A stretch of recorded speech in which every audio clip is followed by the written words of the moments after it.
احباب و دولت کے لیے پریشان ہیں تو وہ یہ وظیفہ اسی طرح انشاءاللہ کریں جس طرح میں بتا رہا ہوں.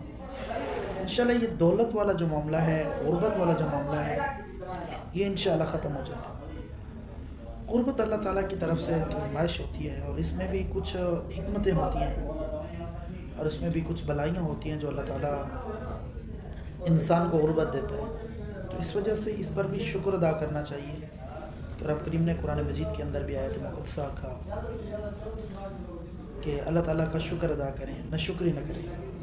اسی بات ایک اور آیت میں فرمایا کہ فَاذْكُرُونِي أَذْكُرْكُمْ وَاشْكُرُوا لِي وَلَا تَكْفُرُونِ. آپ میرا ذکر کریں، میں آپ کا ذکر، آپ مجھے یاد کریں، میں آپ. جب ہم اللہ تعالیٰ سے مانگیں گے تو انشاءاللہ اللہ تعالیٰ ہمیں ضرور عطا کرے گا، اور یہ ہمارا بھروسہ ہے کہ اللہ تعالیٰ ہر چیز عطا کرتا ہے.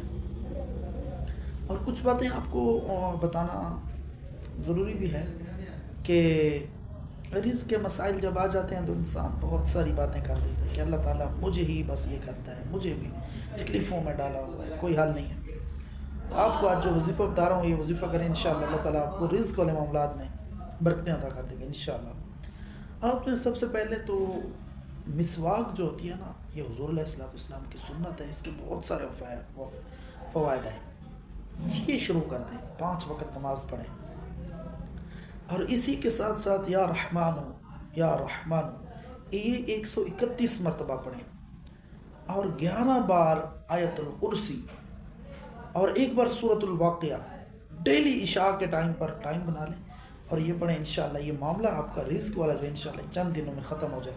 اللہ تعالیٰ آپ کو رزق حلال طیب طاہر وسیع عطا فرما دے گا.